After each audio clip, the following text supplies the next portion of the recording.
Hello friends, नमस्कार। मैं आशुतोष सिंह गुरुकुल के इस मंच से एक बार आपका फिर से स्वागत करते हैं और आशा करते हैं कि आप लोग भी काफ़ी अच्छे होंगे।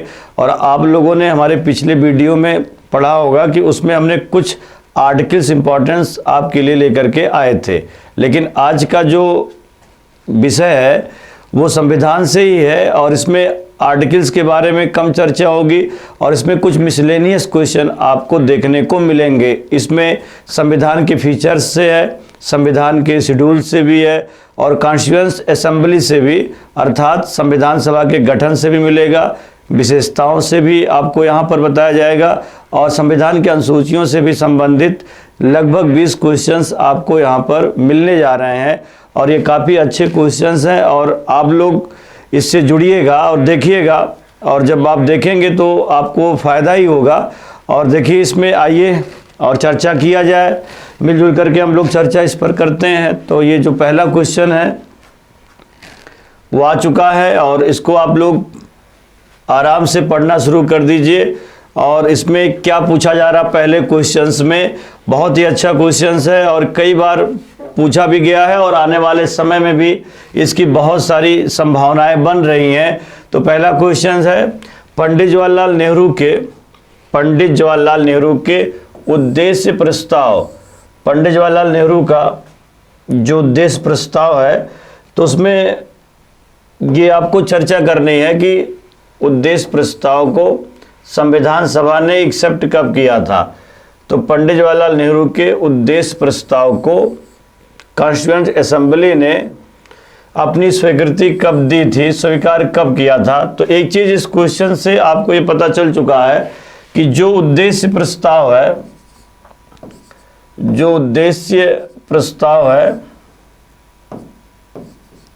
इसको लाया किसने था।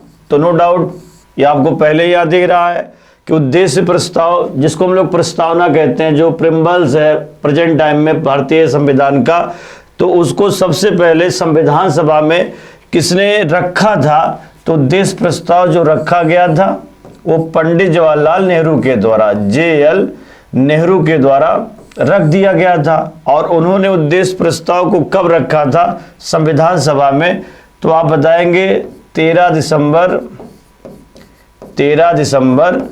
1946 को संविधान सभा में पंडित जवाहरलाल नेहरू के द्वारा रखा गया था। लेकिन उस दिन इसे पारित नहीं किया जा सका क्योंकि उस समय मुस्लिम लीग के सदस्य यहाँ पर शामिल नहीं थे। तो डॉक्टर BR अम्बेडकर ने कहा कि आज के दिन इसे स्वीकार करना सही नहीं है क्योंकि यहाँ पर मुस्लिम लीग के सदस्य आए हुए नहीं हैं। तो 13 दिसंबर 1946 को पंडित जवाहरलाल नेहरू ने पारित करवा दिया था, लेकिन ये अभी स्वीकृति नहीं मिल पाई थी। तो जो उद्देश्य प्रस्ताव लाया गया था संविधान सभा में, उसकी जो स्वीकृति मिली थी वो आप बताएंगे 22 जनवरी 1947 को। और 22 जनवरी 1947 को इसलिए मिल पाई थी क्योंकि कुछ लोग थे और कुछ लोग इसमें नहीं थे। डॉक्टर BR अम्बेडकर के सुझाव पर इसको आगे के लिए डेट बढ़ा दिया गया था। तो इसमें कई क्वेश्चन आपको मिल जाएंगे। जैसे अगर आपसे पूछा जाए कि उद्देश्य प्रस्ताव लाया कब गया था, तो 13 दिसंबर 1946 को, और लाने वाला कौन था, जवाहरलाल नेहरू थे। और यही इसी के आधार पर भारतीय संविधान की प्रस्तावना तैयार की गई है। और हाँ, अगर पूछा जाए जो पहला उद्देश्य प्रस्ताव था, तो इस उद्देश्य प्रस्ताव के ड्राफ्ट को, इसके प्रारूप को किसने तैयार किया था। तो इसके प्रारूप को आप बताएंगे बेनेगल नरसिंह राव ने तैयार किया था। बेनेगल नरसिंह राव, जिसको आप लोग साधारण भाषा में BN राव के नाम से जानते हैं, BN राव के नाम से जानते हैं। और संविधान में बनाने में पर्दे के पीछे बड़ा योगदान किसका है, तो बड़ा योगदान आप बताएंगे BN राव का। और BN राव जो थे वो कॉन्स्टिट्यूशनल एडवाइजर थे, संवैधानिक सलाहकार। तो संविधान सभा का संवैधानिक सलाहकार किसे माना जाता है, तो संविधान सभा का संवैधानिक सलाहकार आप बिल्कुल जो है BN राव को मान सकते हैं, BN राव को मान सकते हैं।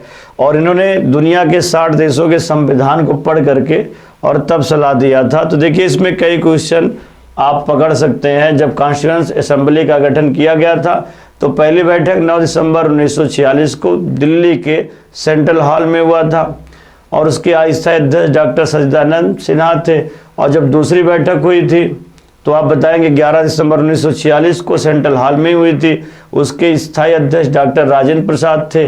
फिर 2 दिन बाद इसके उद्देश्य प्रस्ताव को 13 दिसंबर 1946 को पंडित जवाहरलाल नेहरू द्वारा प्रस्तुत कर दिया गया था, लेकिन उस दिन इसे स्वीकार नहीं किया गया। इसकी स्वीकृति जो मिली थी वो 22 जनवरी 1947 को। लेकिन जो ये पहली प्रस्तावना लाई गई थी तो इसके प्रारूप को, ड्राफ्ट को किसने तैयार किया था? बी.एन. राव ने। और बी.एन. राव जो थे वो संवैधानिक सलाहकार थे और उन्होंने 60 देशों के संविधान को पढ़ करके तब सलाह दिया था। तो संविधान में पर्दे के पीछे बड़ा योगदान किसका है? तो आप बताएंगे बी.एन. राव का है। तो फिलहाल यहाँ पर आपको इतना जानना है कि पंडित जवाहरलाल नेहरू के उद्देश्य प्रस्ताव को संविधान सभा ने स्वीकार कब किया गया था? तो 22 जनवरी 1947 को स्वीकृति मिली थी। और अगर ये पूछा जाए कि लाया कब गया था तो 13 दिसंबर 1946 को। और लाने वाला कौन था? तो पंडित जवाहरलाल नेहरू था। तो इसमें एक क्वेश्चन में आपको कई क्वेश्चन इसके तार जुड़े हुए हैं, तो आप डिटेल से इसका अध्ययन कर सकते हैं। अब आइए हम लोग नेक्स्ट क्वेश्चन पर चर्चा करते हैं। तो देखिए अगला जो क्वेश्चन है वो आ चुका है। जैसे इसमें पूछ रहा है कि जब भारतीय संविधान तैयार किया गया तब संविधान की प्रस्तावना में भारत को क्या कहा गया था? तो भारतीय संविधान तैयार कब हुआ था? भारतीय संविधान? तो आप बताइएगा 26 नवंबर 1949 को तैयार हुआ था। 26 नवंबर 1949 को तैयार हुआ, चाहे अडॉप्ट कहिए और चाहे पारित कहिए। तो इसमें चाहे पारित पूछा जाए, चाहे अंगीकृत पूछा जाए और चाहे अडॉप्ट पूछा जाए, चाहे बनकर तैयार हुआ पूछा जाए। तो इतनी सारी चीज़ें जो हैं अगर पूछी जाए तो आप बताइएगा 26 नवंबर 1949। और उसी दिन 15 आर्टिकल्स भी लागू कर दिए गए थे। तो आंशिक रूप से भारत का संविधान कब लागू हुआ था? तो आप बेशक बताएंगे 26 नवंबर 1949 को 15 आर्टिकल सहित आंशिक रूप से लागू हो गया था। लेकिन संविधान आपका पूर्ण रूप से आपका संविधान कब लागू हुआ था? तो 26 जनवरी 1950 को लागू किया गया था। और 26 जनवरी 1950 को, मतलब 26 जनवरी को इसलिए लागू किया गया था क्योंकि भारत का जो प्रथम स्वतंत्रता दिवस मनाया गया है, पूर्ण स्वराज दिवस जो मनाया गया था, वो 26 जनवरी 1930 को मनाया गया था। इसीलिए इस परंपरा को आगे बढ़ाते हुए संविधान विशेषज्ञ ने 26 जनवरी को ही हमारे संविधान को लागू किया था। और इसमें 2 क्वेश्चन आपको देखने को मिल जाएगा। अगर आंशिक रूप से पूछा जाए तो 49 को लागू किया गया, लेकिन पूर्ण रूप से 26 जनवरी 1950 को लागू किया गया। 26 जनवरी को इसलिए लागू किया गया था क्योंकि भारत का जो प्रथम स्वतंत्रता दिवस है, जो पूर्ण स्वराज दिवस है, वो आप बताएंगे 26 जनवरी 1930 को मनाया गया था। तो देखिए ये पूछ रहा है तैयार किए गए, तो उस समय क्या कहा गया था? उस समय हमारा संविधान किस प्रकार से था? तो उस समय संविधान आप जो बताएंगे वो, वैसे आज जो आपका संविधान है, तो आज आपका संविधान जो है वो संप्रभुत्व संपन्न, सुवर्जिनिटी, संप्रभुत्व संपन्न।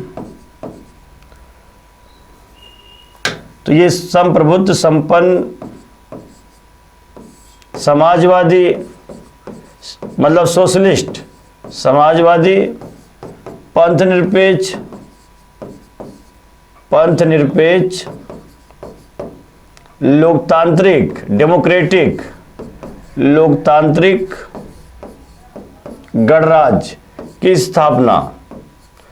तो इस समय प्रेजेंट टाइम में हमारे संविधान में 5 विशेषताएं इसमें दी गई हैं। संप्रभुत्व संपन्न है हमारा संविधान, सुवर्जिनिटी है, समाजवादी मतलब सोशलिस्ट है, पंथ निरपेक्ष मतलब सेकुलर है, लोकतांत्रिक मतलब डेमोक्रेटिक है, गणराज्य का मतलब रिपब्लिक है। ये प्रेजेंट टाइम में हमारा संविधान संप्रभुत्व संपन्न है, समाजवादी है, पंथ निरपेक्ष है, लोकतांत्रिक, गणराज्य। लेकिन आपको पता होगा कि जो ये समाजवादी शब्द है और पंथ निरपेक्षता शब्द है, ये जो आया है वो कब आया? 42 अमेंडमेंट के द्वारा 1976 में लाया गया था। इंदिरा जी की सरकार ने इसको जो है संशोधन कर दिया था और इसमें पंथनिरपेक्ष शब्द जोड़ दिया था और इसमें समाजवादी शब्द जोड़ दिया गया था और इसे 1977 में लागू भी कर दिया गया था। संशोधन हुआ 76 में, लागू हुआ 77 में। लेकिन इसमें ये पूछ रहा है कि जब संविधान तैयार किया गया था, संविधान जब तैयार किया गया था मतलब 26 नवंबर 1949 को, तो 26 नवंबर 1949 को जो हमारा संविधान है वो आप बताएंगे उस समय ना पंथनिरपेक्षता शब्द जोड़ा गया था ना समाजवादी शब्द जोड़ा गया था। तो जो भारत का मतलब ओरिजिनल कॉन्स्टिट्यूशन है उस समय क्या दिया गया था, तो ओरिजिनल कॉन्स्टिट्यूशन में 26 नवंबर 1949 में आप बताएंगे कि ना तो उसमें समाजवादी शब्द है और ना ही धर्मनिरपेक्ष शब्द है, और ये ऑप्शन तो गलत हो गया, इधर भी समाजवादी धर्मनिरपेक्ष ये भी गलत है, और उसके बाद ये संघीय नहीं है बल्कि संप्रभु है। तो उस समय 26 नवंबर तैयार किया गया, मतलब 26 नवंबर 1949 को हमारा संविधान कैसा था, तो आप बताएंगे संप्रभुत्व संपन्न लोकतांत्रिक गणराज्य था। उसमें धर्मनिरपेक्षता नहीं थी, उसमें समाजवाद शब्द नहीं था, संघीय शब्द नहीं है, सोवर्जिनिटी था, डेमोक्रेटिक था, रिपब्लिक था। तो सोवर्जिनिटी, डेमोक्रेटिक, रिपब्लिक यही तीन थे।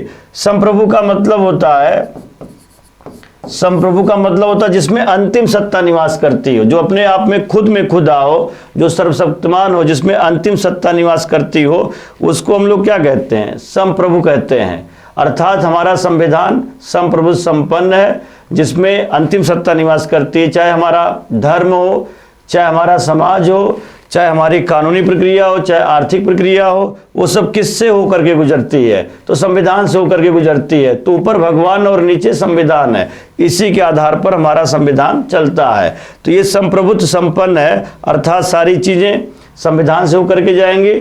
और भारत का संविधान संप्रभुत्व इसलिए है क्योंकि बाहरी शक्तियां हमारे संविधान में हस्तक्षेप नहीं कर सकती हैं।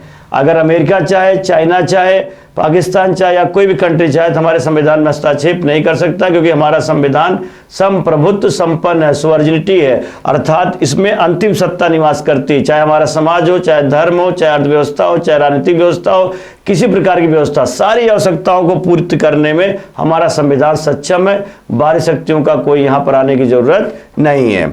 और इसमें आप कह सकते हैं समाजवादी, ये तो बाद में लाया गया। लोकतांत्रिक, लोकतांत्रिक का मतलब होता है लोकतंत्र, लोकतंत्र, लोकतंत्र का मतलब होता है, लोक का मतलब लोग हो गया और तंत्र का मतलब हो गया ताना बाना, मतलब जहां पर लोगों का ताना बाना होता है उसको हम लोग क्या कहते हैं, लोकतंत्र कहते हैं। सबसे अच्छी परिभाषा अब्राहम लिंकन के शब्दों में, अमेरिका के पूर्व प्रेसिडेंट थे और अब्राहम लिंकन ने 1873 में सबसे अच्छी परिभाषा दी थी, जनता का जनता के द्वारा जनता के लिए शासन। तो जनता का जनता के द्वारा जनता के लिए शासन को हम लोग क्या कहते हैं, लोकतांत्रिक कहते हैं।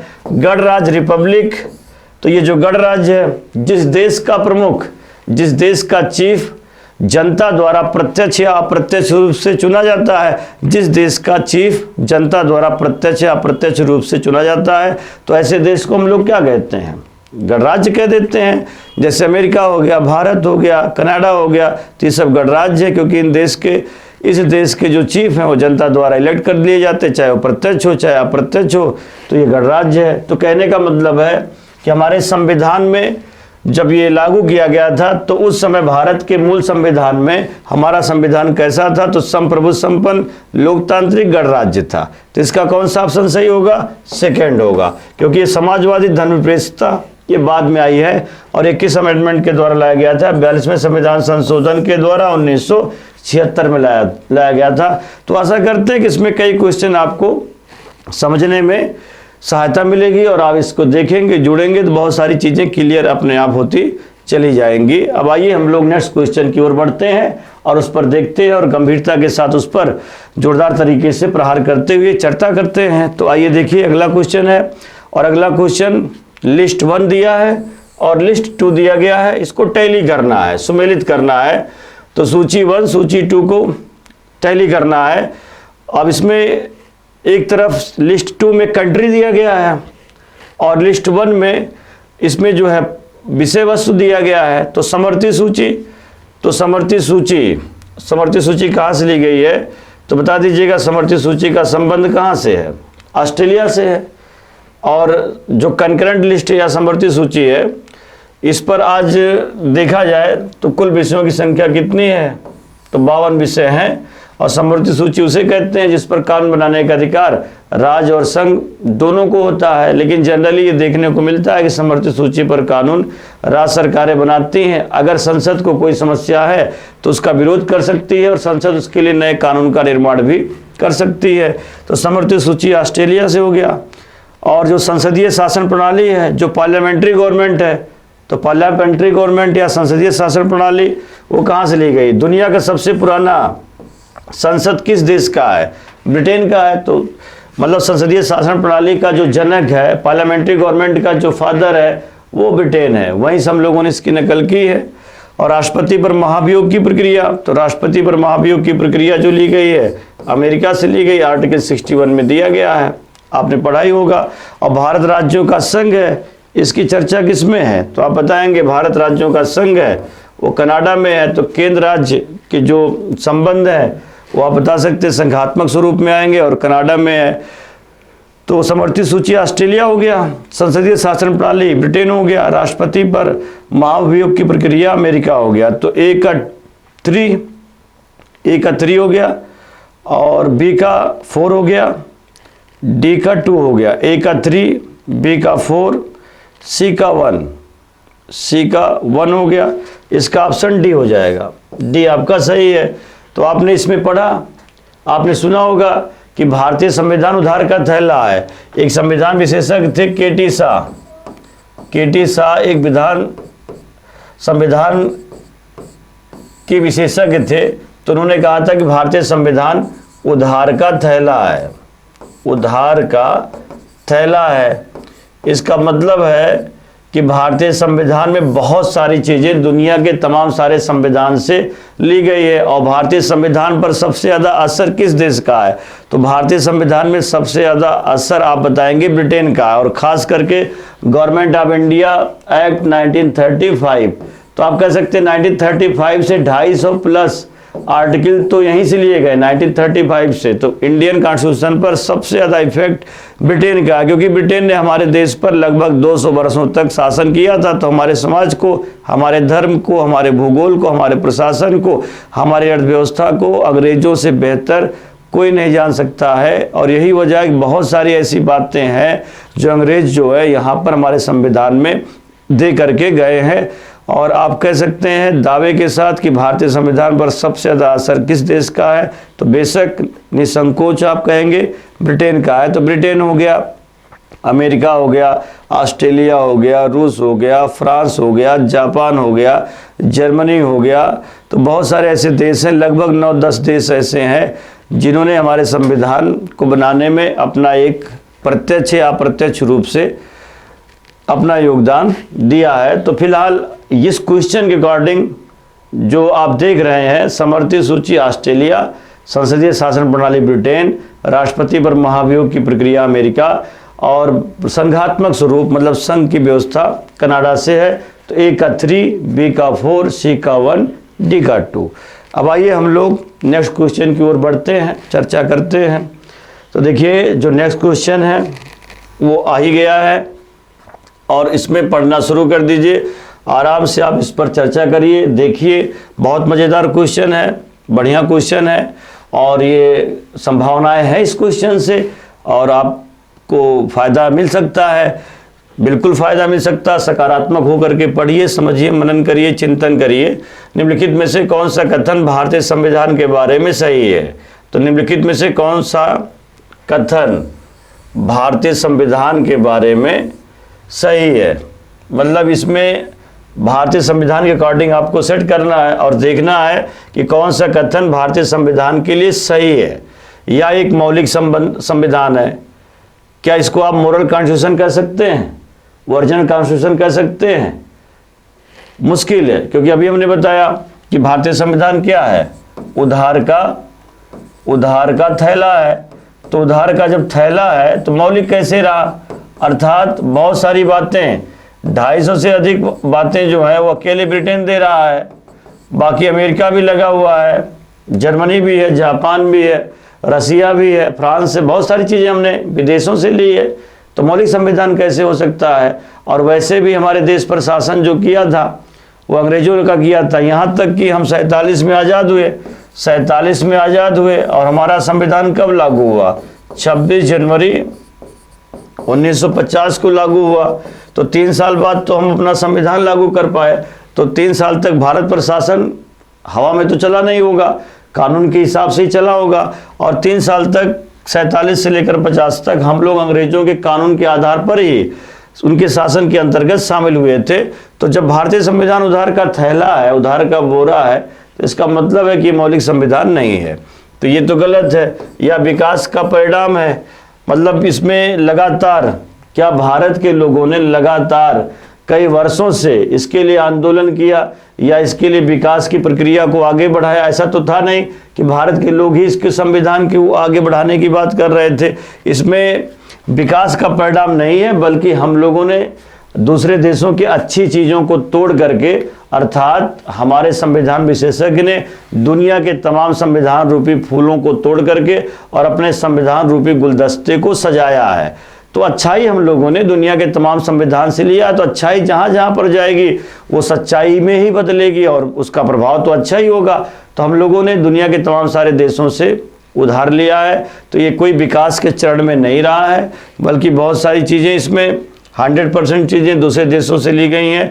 लेकिन हाँ, ये ज़रूर है कि हमने उसको एज इट इज़ लागू नहीं किया है, दूसरे देशों से ज़रूर लिया, लेकिन हमने अपने प्रशासन को देखा, हमने अपने समाज को देखा, हमने अपने धर्म को देखा, हमने अपनी जाति व्यवस्था को देखा, उसी के आधार पर अपने संविधान को बना करके और लागू करने का प्रयास किया है। तो इसमें सबसे ऑथेंटिक जो आंसर होगा वो आप बता दीजिएगा, उधार का थैला है। उधार का थैला किसने कहा था? तो बोल दीजिएगा केटी शाह ने कहा था। तो इसमें सबसे ऑथेंटिक आंसर जो है, ये ना मौलिक है और ना ही इसके लिए बहुत लंबा चौड़ा आंदोलन किया गया संविधान के लिए, मांगे चलती रही हैं। लेकिन कैसा संविधान होगा? तो बहुत सारी चीज़ें हमने दूसरे देशों से ली है। तो इसका ऑथेंटिक होगा थर्ड ऑप्शन सही है। अब आइए हम लोग नेक्स्ट क्वेश्चन की ओर चलते हैं और उसको देखते हैं और उस पर चर्चा करते हैं। आइए देखिए, क्वेश्चन आ चुका है और क्वेश्चन पूछ रहा है, एक संसदात्मक सरकार में, एक पार्लियामेंट्री गवर्नमेंट में, एक संसदात्मक सरकार में क्या सही होता है, इसमें ये पूछ रहा है। तो देखिए, संसदात्मक सरकार में क्या क्या लक्षण होते हैं।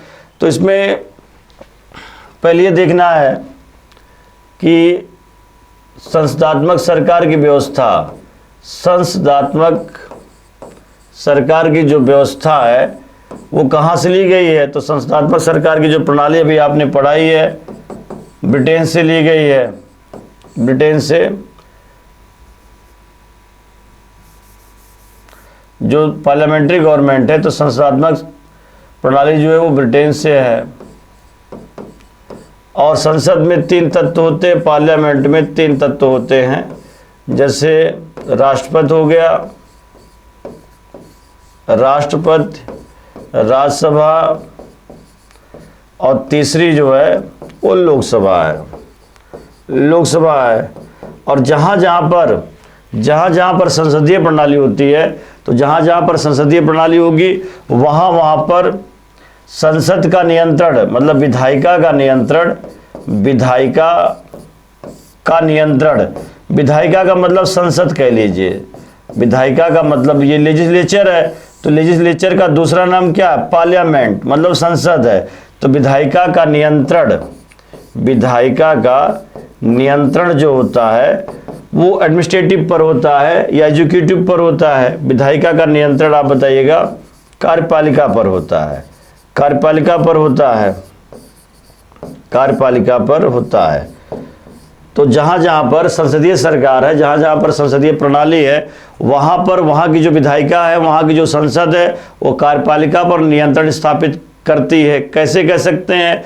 तो आप बताइएगा, कानून को सरकार लागू करती है, कार्यपालिका लागू करती है। जैसे प्रधानमंत्री हो गए, संघीय मंत्रि परिषद हो गई, तो संघीय मंत्रि परिषद या सरकार ये पर्टिकुलर कार्यपालिका में आती है। और जो कानून बनाने वाली सर्वोच्च संस्था वो विधायिका में आती है, जिसको हम लोग संसद कहते हैं। तो सरकार जो कानून लागू करती है या सरकार जो भी काम करती है वो ओरल तरीके से नहीं करेगी, कानून के हिसाब से करेगी। तो प्रधानमंत्री अपने मन से कानून लागू करते हैं या संसद के बनाए गए कानून के हिसाब से लागू करते हैं। तो जैसा संसद कानून बना के देगी उसी चीज को इन्हें लागू करना होगा, अर्थात इन्हें अपने मन से कानून लागू करने का अधिकार नहीं है। दूसरी चीज, जो मंत्रिमंडल है, जो कैबिनेट है या जो काउंसिल है, उसको कहीं भी जवाब देना हो या ना हो, वो चाहे कहीं जवाब दे या ना हो, लेकिन उन्हें जवाब देना अनिवार्य कहाँ होता है? लोकसभा में। लोकसभा में होता है। अर्थात इंडियन गवर्नमेंट की या कैबिनेट की जो कलेक्टिव रिस्पांसिबिलिटी है, जो सामूहिक उत्तरदायित्व है, सरकार की सामूहिक उत्तरदायित्व आप बताएंगे लोकसभा के प्रति होती है। और लोकसभा किसका हिस्सा है? विधायिका का है, संसद का है। तो कुल मिलाकर के जहां जहां पर संसदीय सरकार है, जहां जहां पर संसदात्मक प्रणाली है, वहां पर कार्यपालिका पर नियंत्रण संसद का होता है।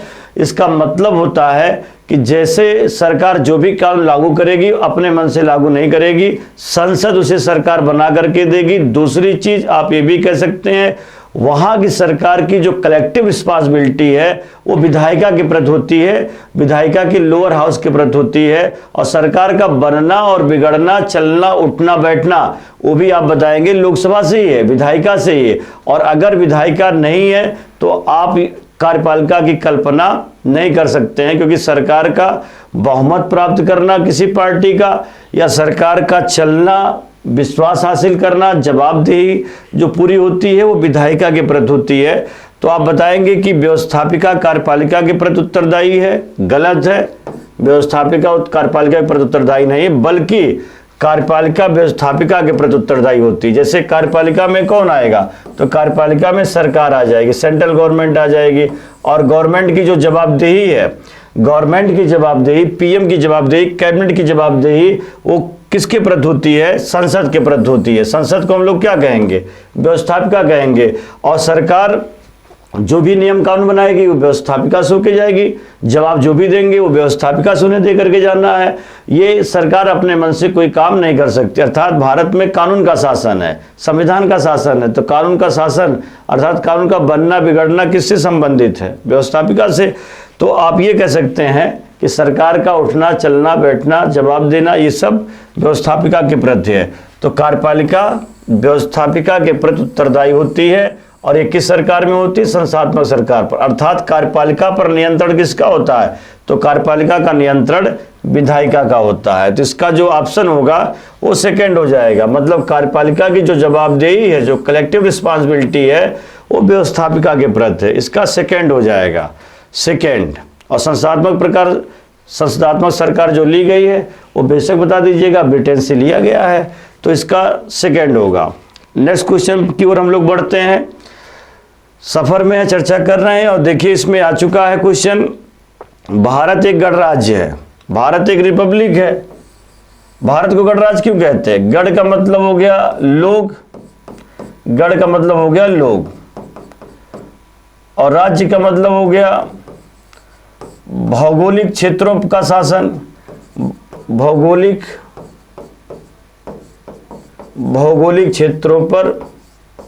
क्षेत्र पर शासन। तो लोगों का कुछ भौगोलिक क्षेत्र पर शासन कब होगा?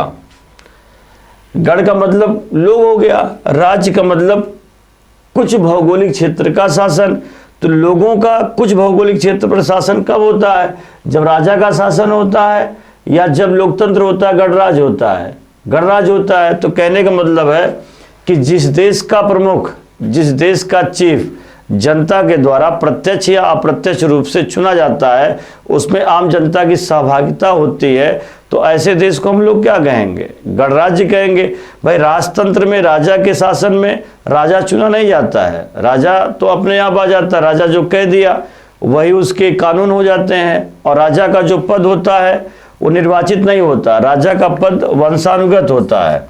तो वंशानुगत जहां पर भी होगा, वंशानुगत जो होगा वो राजतंत्र होगा, वो राजा का ताना बाना होगा। लेकिन जहां पर गणराज्य है, तो जिस देश में गणराज्य होता है वहां पर निर्वाचन होता है, और निर्वाचन जनता द्वारा प्रत्यक्ष या अप्रत्यक्ष द्वारा किया जाता है। तो जिस देश का चीफ जनता द्वारा प्रत्यक्ष या अप्रत्यक्ष द्वारा चुना जाता हो, उस देश को हम लोग गणराज्य कहते हैं। अर्थात वहाँ पर वंशानुगत शासन ना हो। भाई जहाँ निर्वाचन होगा, चुनाव में सबको भाग लेने की जिम्मेदारी होगी, तो वहाँ पर कभी भी वंशानुगत हो ही नहीं सकता है। तो भारत एक गणराज्य, इसका मतलब है, इसका सीधा सा मतलब जो होता है कि भारत में राजाध्यक्ष राष्ट्रपति का निर्वाचन होता है। भारत एक लोकतांत्रिक देश है, विधायिका कार्यपालिका से अधिक शक्तिशाली है। तो इसका गणराज्य, इसका मतलब है कि हमारे यहाँ जो राजाध्यक्ष है वो राष्ट्रपति, और राष्ट्रपति का वंशानुगत नहीं होता, राष्ट्रपति का वंशानुगत नहीं बल्कि निर्वाचन है। तो इसका डी हो जाएगा, डी हो जाएगा, क्योंकि हमारे देश के चाहे वो राष्ट्रपति हों और चाहे उपराष्ट्रपति हों, ये सभी लोग निर्वाचन के द्वारा ही आते हैं। और चाहे एमपी हों, चाहे एमएलए हों, चाहे एमएलसी हों, ये सभी लोग इलेक्ट होते हैं। पीएम भी जो होता है वो बहुमत दल का नेता होता है, अर्थात जिस पार्टी को जनता ने इलेक्शन के थ्रू उसे मेजोरिटी दिया है, उसी का नेता जो होगा वो व्यक्ति यहाँ पर प्रधानमंत्री होगा। भाई बहुमत दल का नेता मतलब उसे लोकसभा का या राज्यसभा का सदस्य होना चाहिए। तो प्रधानमंत्री वही बनेगा जो लोकसभा या राज्यसभा का सदस्य होगा। बगैर लोकसभा या राज्यसभा के सदस्य के प्रधानमंत्री के पद पर नियुक्त होने लायक नहीं रहेगा। तो हमारे यहाँ वंशवाद की प्रक्रिया नहीं है, हमारे यहाँ निर्वाचन की प्रक्रिया है। और निर्वाचन की प्रक्रिया जिस जिस देश में होती है, ऐसे ऐसे देश को हम लोग गणराज्य कहते हैं। तो मेरे देश का जो चीफ है, राजाध्यक्ष है, जो है राष्ट्रपति, वो निर्वाचित होता है। तो इसका डी हो जाएगा, आंसर डी होगा, गणराज्य है। तो इसका 4th होगा। अगला क्वेश्चन देखिएगा, भारतीय संघीय प्रणाली की विशेषता निम्नलिखित में से कौन सही है? संघीय प्रणाली, तो देखिए संघीय प्रणाली में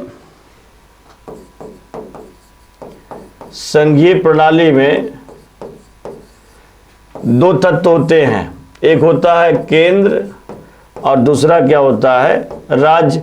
तो केंद्र और राज्य सहकारिता के रूप में काम करते हैं, एक दूसरे से मिलकर के काम करते हैं। और इसमें कुछ मैटर्स जो होते हैं, कुछ विषय राज्य को दिए होते हैं और कुछ विषय जो होते हैं वो केंद्र को दिए होते हैं। केंद्र अपने हिसाब से, राज्य अपने हिसाब से शासन करता है। अगर कोई विवाद की स्थिति बनती है तो वरीयता किसे दिया जाता है? केंद्र को दिया जाता है। तो इसमें यही पूछ रहा है कि संघीय प्रणाली, भारत में संघीय प्रणाली है, और भारत में संघीय प्रणाली है, इसका मतलब केंद्र भी है और राज्य भी है, दोनों सहकारिता के माध्यम से अपने अपने शासन का निर्माण करते हैं। तो इसमें कौन सा सही है? तो सही शक्तियों का बंटवारा तो है ही है। संघ सूची केंद्र को है और राज्य सूची किसको है? राज्य को दिया गया, पहला सही है। शक्तियों का पृथक्करण तो गलत होगा, अलगाववाद हो जाएगा। और अलगाववाद अगर होता है तो फिर उसमें संघ नहीं होता, फिर चीजें वो अलग अलग हो जाती हैं। भारत में स्वतंत्र न्यायपालिका है, बिल्कुल है स्वतंत्र न्यायपालिका, और वो भी हमारे देश में सिर्फ एक ही संघीय न्यायपालिका की बात की गई है। हमारे देश में एकीकृत संघीय न्यायपालिका है, एक ही संघीय न्यायपालिका है, केवल एक ही संघीय न्यायपालिका दिया गया है। मतलब हमारे देश में संघ के लिए केवल सुप्रीम कोर्ट है। तो सुप्रीम कोर्ट की संख्या 10-20 नहीं है, एक ही है, और यही पूरे भारत के मामले की सुनवाई करती है। तो पहला भी सही है, तीसरा भी सही है। प्रधानमंत्री का नेतृत्व है, देखिए प्रधानमंत्री का नेतृत्व वहां पर होता है जहां पर अध्यक्षीय सरकार होता है। अध्यक्षीय सरकार पर, जहां पर अध्यक्षीय सरकार होगा वहां पर प्रधानमंत्री नेतृत्व करता है। हमारे यहाँ संसदीय सरकार है, और हमारे यहाँ सारे काम जो होते हैं किसके नाम से होते हैं? सारे काम हमारे जो होते हैं वो राष्ट्रपति के नाम से होते हैं। तो इसका मतलब ये चौथा गलत है, पहला सही है, तीसरा सही है, लिखित संविधान ये भी सही है।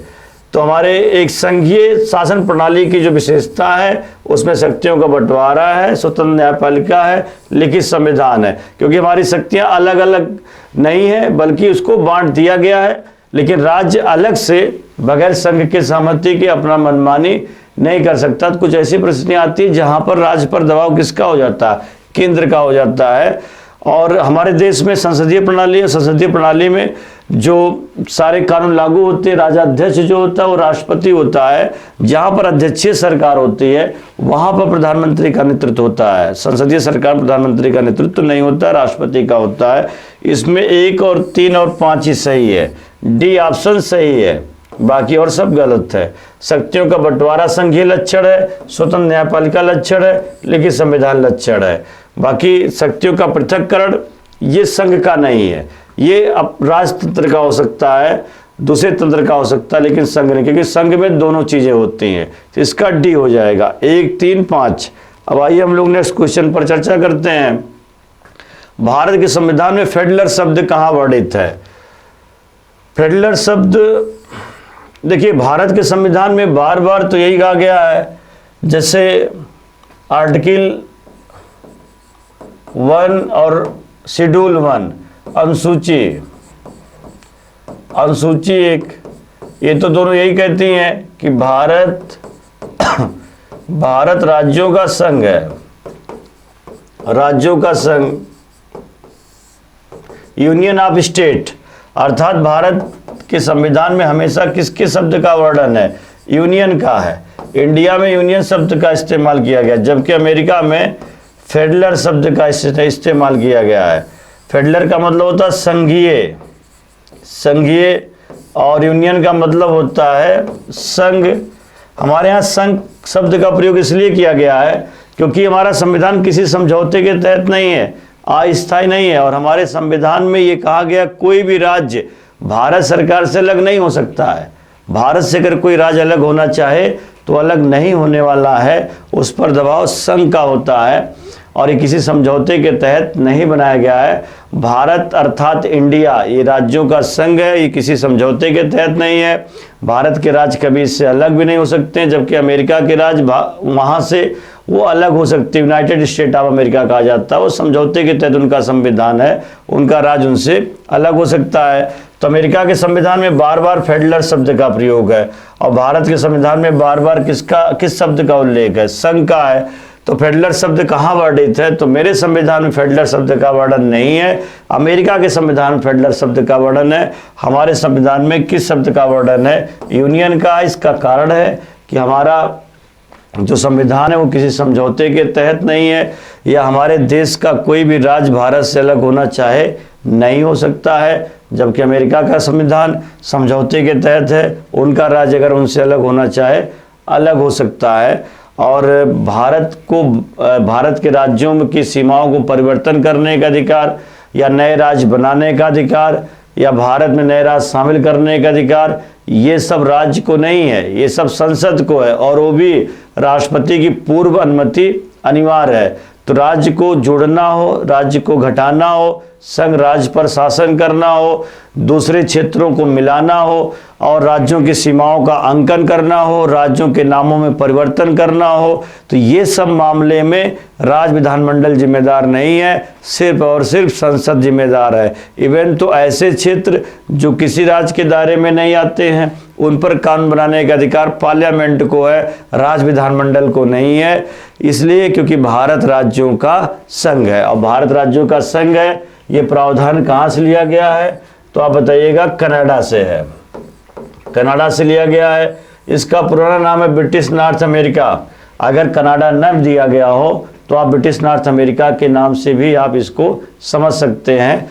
तो फेडरल शब्द का प्रयोग अमेरिका से लिया गया है, और यूनियन शब्द का प्रयोग बारंबार भारत के संविधान में है। इसका मतलब है कि भारत अर्थात इंडिया, उसका राज्य उससे कभी भी अलग होने वाला नहीं है।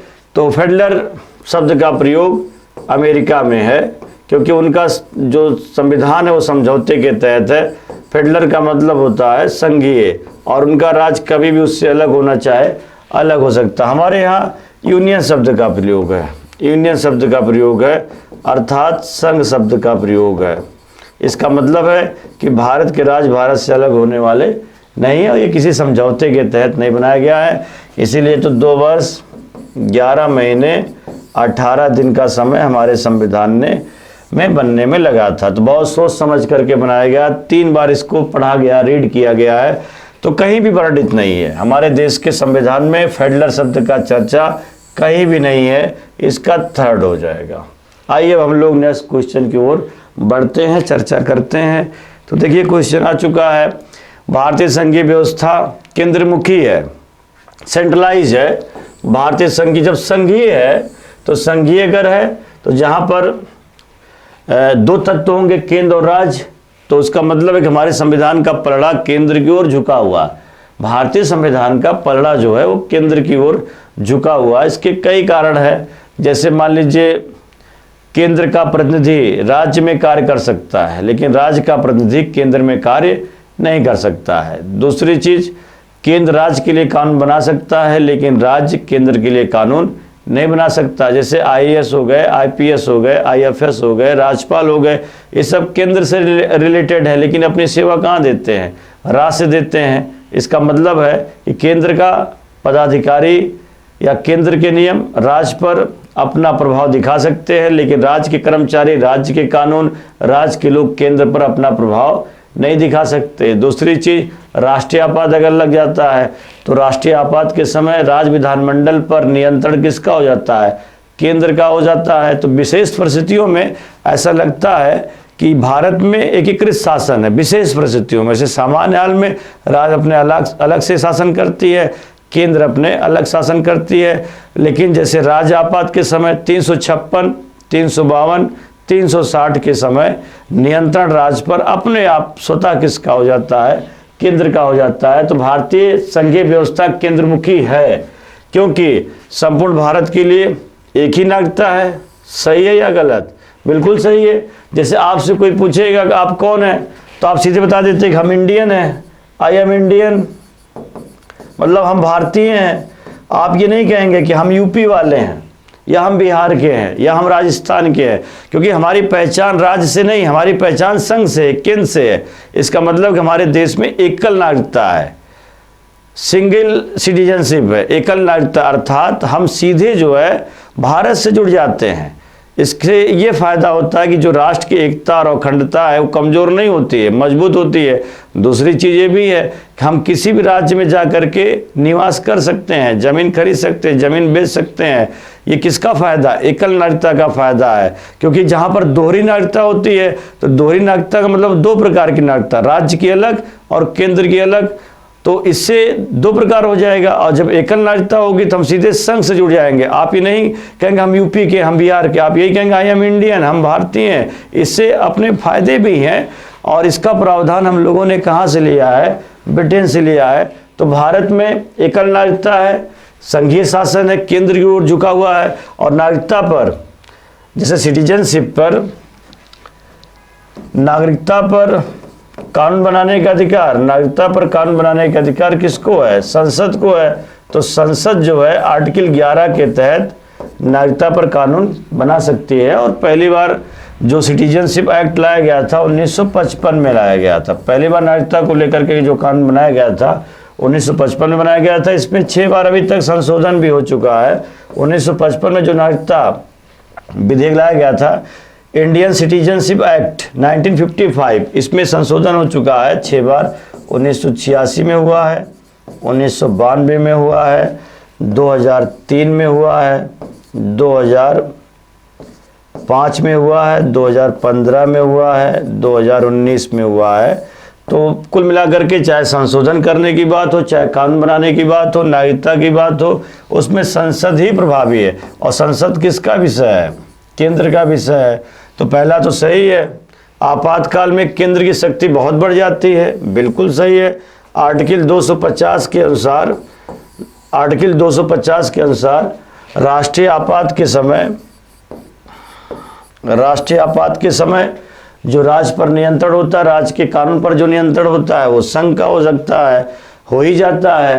तो जब आपातकाल लगता है तो उसमें राज्य विधानमंडल के कार्यकाल को बढ़ाने का अधिकार, राज्य विधानसभा के कार्यकाल को बढ़ाने का अधिकार किसे हो जाता है? संसद को हो सकता है, हो जाता है। तो संसद राज्य पर नियंत्रण कर सकती है, लेकिन राज्य संसद पर नियंत्रण नहीं कर सकती है। संसद राज्यों के क्षेत्रों का पुनर्गठन कर सकता है, बिल्कुल सही है। अगर संसद चाहे तो आर्टिकल 3 का प्रयोग करके, आर्टिकल 3 का प्रयोग करके नए राज्यों की स्थापना कर सकती है, नए राज्यों की स्थापना कर सकती है, राज्यों की सीमाओं का अंकन भी कर सकती है, क्योंकि राज्य के नामों में परिवर्तन करना, राज्यों की सीमाओं का अंकन करना, भारत में नए राज्यों की स्थापना करना, नए राज्यों का लाना, विभाजन करना, ये सब संसद ही तो करेगा। और संसद सेंटर का विषय है, केंद्र का विषय है। तो इसका पहला भी सही है, दूसरा भी सही है, तीसरा भी सही है, उपयुक्त सभी सही है। इसका डी हो जाएगा, इसका डी हो जाएगा। भारत संघीय व्यवस्था केंद्रमुखी है, इसके लिए एकल नागरिकता है, सही है। आपातकाल में शक्ति केंद्र की घटती नहीं बल्कि बढ़ जाती है, सही है। संसद राज्यों के क्षेत्रों का पुनर्गठन कर सकता, मतलब क्षेत्रों को बांट भी सकता है, अंकन भी कर सकता है, घटा भी सकता है, बढ़ा भी सकता है, सब सही है। इसका डी हो जाएगा। अब आइए हम लोग नेक्स्ट क्वेश्चन पर चर्चा करते हैं। निम्नलिखित में से कौन सी भारतीय संविधान की विशेषता नहीं है? भारतीय संविधान में संस्थात्मक शासन है, भारतीय संविधान में मौलिक अधिकार है, भारत में दोहरी नागरिकता नहीं है। दोहरी नागरिकता का मतलब केंद्र और राज्य दोनों की नागरिकता, और जबकि हमारे देश में राज्य की नागरिकता नहीं, सिर्फ एकल नागरिकता है। भारत में एकल नागरिकता है, और एकल नागरिकता किसकी है? राज्य की नहीं है बल्कि केंद्र की है। आपसे कोई पूछेगा तो आप यही कहते हैं कि हम भारतीय हैं, आई एम इंडियन है। तो दोहरी नागरिकता नहीं लिखी संविधान है। तो इसमें पूछ रहा है कि संविधान की विशेषता नहीं है, तो संविधान की विशेषता क्या नहीं है? संस्थात्मक शासन है ही हमारे यहाँ, ये तो मतलब है ही, ये मौलिक अधिकार तो 6 चल ही रहे हैं, ये एकल नागरिकता है। तो इसका आंसर जो हो जाएगा वो थर्ड हो जाएगा, क्योंकि ये गलत है। और इसमें 2 प्रकार की नागरिकता हमारे देश में नहीं है, दोहरी नागरिकता, बल्कि आप कहाँ बताएंगे? यूएसए में है, इंडिया में नहीं है। इंडिया में एकल नागरिकता है, और एकल नागरिकता का प्रावधान कहाँ से लिया गया है? तो आप क्या बताएंगे? ब्रिटेन से लिया गया है। तो इसका थर्ड सही है। आइए हम लोग नेक्स्ट क्वेश्चन पर चर्चा करते हैं। भारत के संविधान की विशेषता है कठोर, लचीला, अंशतः कठोर और अंशतः लचीला, उपयुक्त में से कोई नहीं। तो देखिए हमारे यहाँ जो भारत का संविधान है, अगर पूछा जाए सबसे अधिक कठोर संविधान, सबसे कठोर संविधान किस देश का है?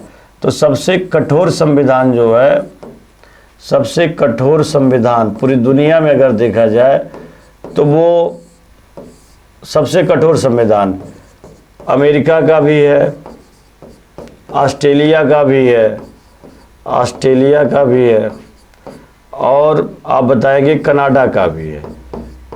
ये 3 कठोर संविधान। तो कठोर संविधान का मतलब ये मत सोचिएगा जो कठोर संविधान होता है वो कठिन कानून बनाता है। जिस देश में आसानी से संविधान संशोधन हो जाता है तो उसको हम लोग सरल संविधान कहते हैं, और जिस देश में संविधान संशोधन स्पेशल मेजोरिटी से होता है, विशेष बहुमत से होता है, तो ऐसे देश के संविधान को हम लोग कठोर कहते हैं। जैसे चाहे वो अमेरिका हो, चाहे वो ऑस्ट्रेलिया हो, चाहे ये कनाडा हो, अगर यहाँ पर बिल बनाना हो गया इन तीनों देशों में अगर ये बिल बनाना हो गया है तो स्पेशल मेजोरिटी लाना होता है। मतलब कुछ भी, कितना भी कमजोर कानून क्यों ना बनाना हो, चाहे अमेरिका हो, चाहे ऑस्ट्रेलिया हो, चाहे कनाडा हो, अगर कोई भी कानून ये यहाँ की सरकारें अगर बनाती हैं तो उनके यहाँ पार्लियामेंट में विशेष बहुमत से कानून बनता है। विशेष बहुमत का मतलब होता है संसद के 2/3 बहुमत से बनता है। तो संसद के 2/3 सदस्य जब तैयार होंगे तभी कानून बनेगा। तो अमेरिका, ऑस्ट्रेलिया और कनाडा, ये 3 देश ऐसे हैं जब वहाँ के प्रमुख कोई भी कानून बनाते हैं तो बगैर विशेष बहुमत के कानून बनने वाला नहीं है। अब 2/3 बहुमत इकट्ठा करना ये आसान नहीं है, तो इसलिए ये कह दिया गया है कि अमेरिका और ऑस्ट्रेलिया और कनाडा का संविधान बहुत ही कठिन है, क्योंकि छोटा सा भी अगर कानून बनाना हो तो वहाँ के जो मेंबर ऑफ पार्लियामेंट है उनका 2/3 लोगों का सपोर्ट मिलना अनिवार्य है, और 2/3 लोगों का सपोर्ट इतने आसानी से नहीं हो सकता, बड़ी कठिनाई से होता है। इसीलिए कह दिया गया है कि यहाँ का संविधान कठोर है। और दुनिया का सबसे सरल संविधान, तो दुनिया का सबसे सरल संविधान जो है, नम्य संविधान, फ्लेक्सिबल संविधान ब्रिटेन का है। ब्रिटेन का संविधान सबसे सरल संविधान है।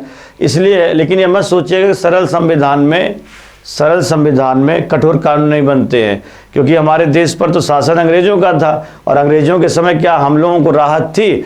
अगर हम गड़बड़ भी कर देते थे भाई, यहाँ तक कह दिया गया था कि भारतीयों को जब चाहो जब तक चाहो जेल में बंद कर दो, और इंडियन ना तो अपील कर पाएगा, ना वकील कर पाएगा, ना दलील दे पाएगा, और धड़ल्ले से फांसी दे देते थे, आजीवन कारावास दे देते थे, 10-10, 20-20 वर्ष तक की सजा सुना देते थे, जो चाहते थे वही कर देते थे।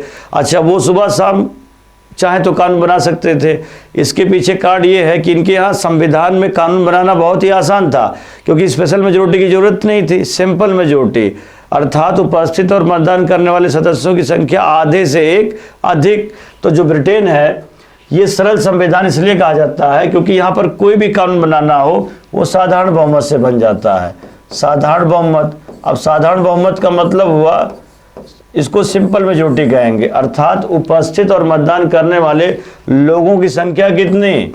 50% + 1, आधे से एक अधिक अगर तैयार है तो कानून बन सकता है। और आप जानते हैं आधे से एक अधिक जब तक रहेंगे तब तक सरकार चलेगी। तो सरकार अगर है वहाँ पर और सरकार ही कानून बनाते तो उसके लिए तो बहुत आसान है। तो इसलिए ब्रिटेन में कोई भी कानून बनाना हो तो बहुत आसान। और यहाँ पर इसलिए सिंपल मेजोरिटी किया गया था क्योंकि उन्होंने 2/3 जनसंख्या पर शासन किया था।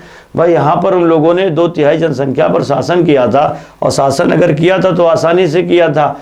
तो इसलिए किया था क्योंकि वहाँ पर कानून उनको बराबर बनाना होता था, और जब कानून बराबर बनाना होगा तो 2/3 का कोई मतलब नहीं होगा। तो इसका जो हो जाएगा, भारत का जो संविधान है, तो भारत का संविधान कुछ कानून, भारत में कुछ कानून साधारण बहुमत से बनते हैं, कुछ कानून ऐसे हैं जो साधारण बहुमत से बनते हैं, और कुछ कानून ऐसे हैं जो विशेष बहुमत से बनते हैं।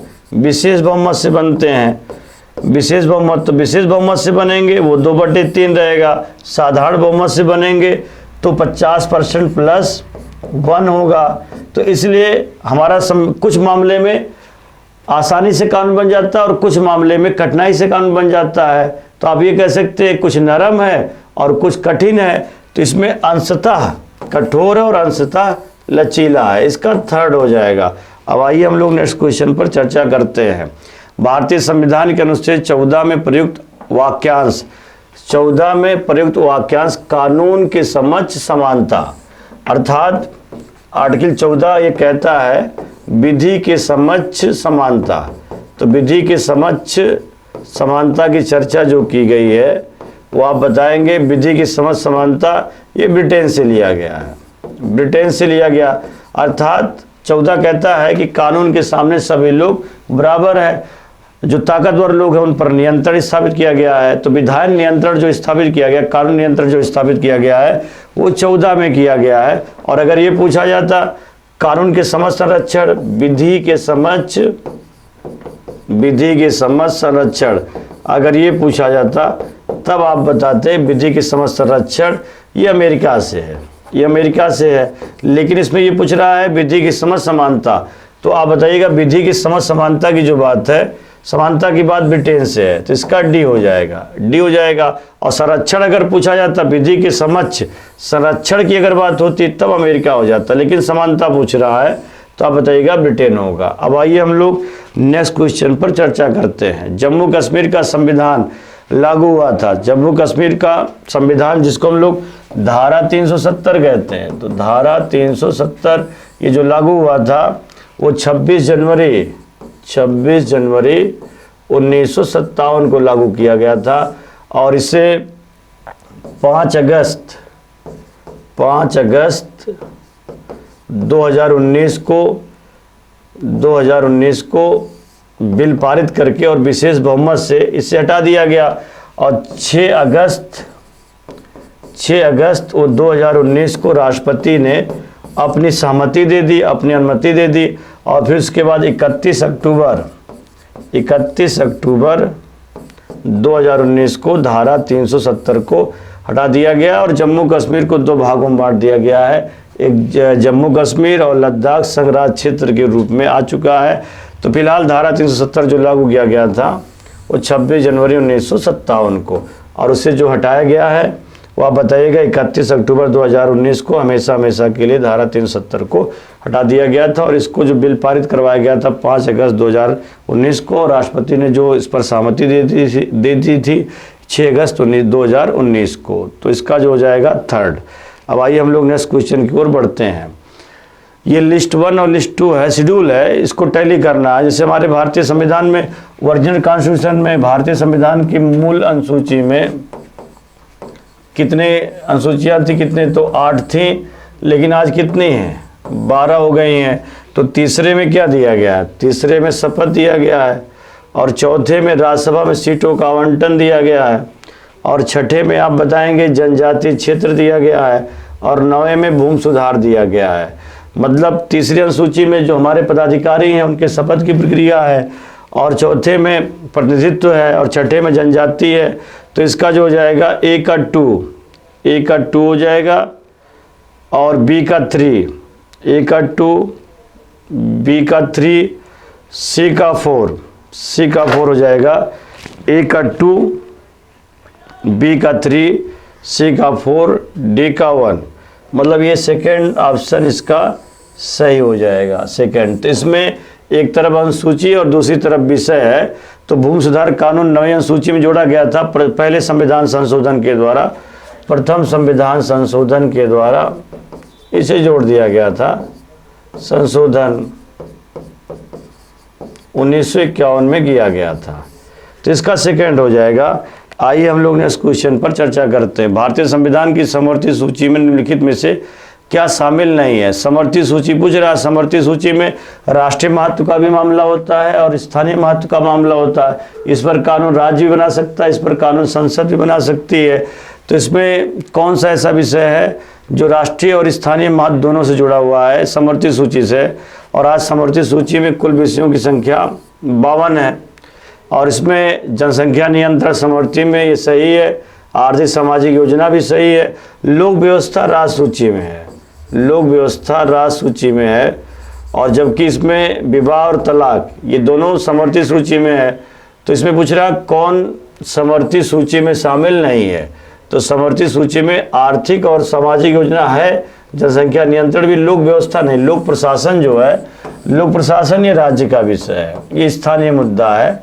लोक प्रशासन या लोक व्यवस्था राज्य का विषय है, इसका थर्ड हो जाएगा। बाकी ये तीनों जो है कंकरेंट लिस्ट में है, ये स्टेट लिस्ट में आ जाएगा, मतलब राज्य सूची में आ जाएगा। तो इसका थर्ड हो जाएगा। आइए हम लोग नेक्स्ट क्वेश्चन पर चर्चा करते हैं। निम्नलिखित में से कौन सा क्रमानुसार सही है जिसे भारतीय संघ में पूर्ण राज्य का दर्जा प्राप्त हुआ है। तो देखिए इसमें नागालैंड जो आया था 1963 में, नागालैंड की स्थापना जो हुई थी 1963 में।